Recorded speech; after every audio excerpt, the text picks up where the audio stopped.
What if the US government is using Ripple as an adversary to mask the reality that they are already cooperating?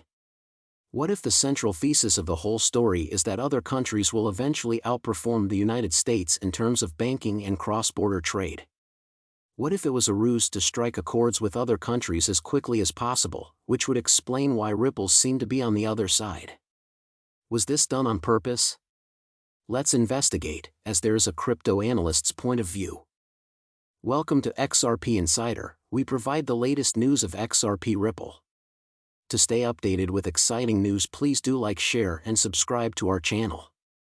To know more, please watch till the end. As with any substantial federal lawsuit, the details are complex, but the gist is that Ripple produced a lot of XRP, kept a lot of it for itself and its executives, and sold the rest, valued at more than $1 billion, to the general public. Additionally, a complex plan to artificially inflate the price of the XRP coin was revealed in the lawsuit. They sold it with the assurance that if the Ripple business prospered, so would the value of the XRP token. From the perspective of the SEC, Ripple's sale of XRP fits neatly into the way we test that people bought tokens because they anticipated the value to increase once Ripple successfully offered its technology to business clients. According to the SEC, Garlinghouse and Larson made more than $600 million in personal gains on selling XRP. Insisting that XRP is not a security, Ripple contends that the token resembles a different class of investment commodities rather than a commodity, which is typically a raw substance like metal or a dirty crop product. Ripple's, according to the general counsel, purchasing an XRP coin is more comparable to buying a diamond than it is to purchasing Ripple stock. He argues that XRP does not, in fact, grant a stake in the business or a portion of its revenues. The answer, according to Ripple, is no. Unlike what the company has stated in its marketing materials, the business argues in its legal pleadings that the ups and downs of the larger crypto market have a greater influence on the value of XRP than Ripple's efforts do. Furthermore, according to Ripple, the lawsuit is unfair. Alderon is confident that Ripple will not submit to coercion and that the SEC will face a well-resourced opponent who will offer a defense that will finally put the matter to rest since XRP. The corporation maintains that it won't settle without a trial because the SEC has provided contradictory and ambiguous guidelines over the years. And if that takes place a little, Ripple will be legal in the US. Boy, crypto really thinks that the entire issue is being used as bait, not for small fish but for large foreign whales instead. To go on to the next level, XRP needs this final bullish strength. You must thus wake up and start searching through the gaps and reading between the lines as an investor, because otherwise you run the danger of losing money.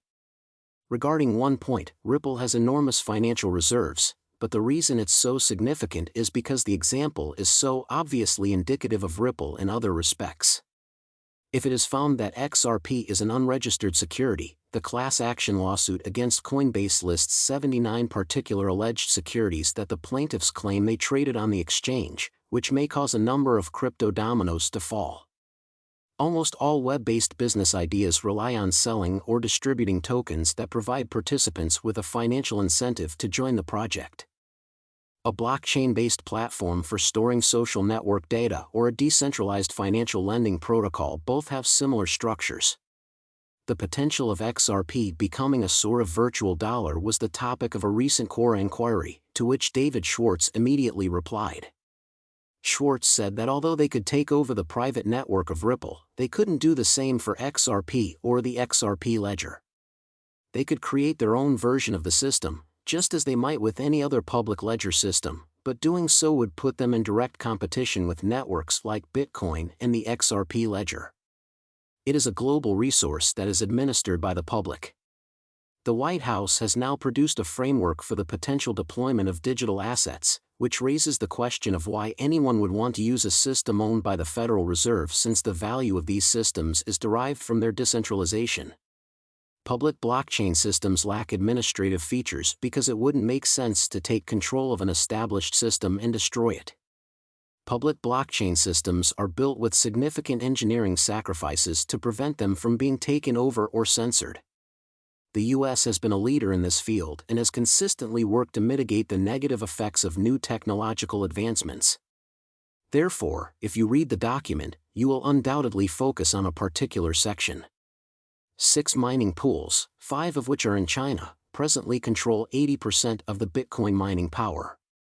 Despite the fact that China dominates both Bitcoin and Ethereum, the US has a clear policy toward those two platforms that promotes participation on those networks. From a policy perspective, what we need to do in the US is examine the areas of uncertainty. A decentralized, open-source cryptocurrency that resembles Bitcoin is called XRP. These discussions take place in private, so no one outside will ever know about them. The US government may be working with Ripple, and the SEC will certainly battle tooth and nail to keep that information secret. Since their inception, cryptocurrencies have railed against regulation and government interference. But Ripple wants the government to get involved. Isn't there something in 2019 that needs our attention? The government was encouraged to create laws by Ryan Akani, a former Ripple Labs Director of Regulatory Relations, to strike a balance between limiting risk and promoting innovation. Without a doubt, Ripple has always abided by the laws and regulations. In a letter to the House Energy and Commerce Committee in 2016, the San Francisco-based firm lobbied government officials in the US and UK about the benefits of regulating developing technology related to cryptocurrencies. He stated that in order to sustain its competitiveness, the United States needed a practical regulatory framework for its financial infrastructure.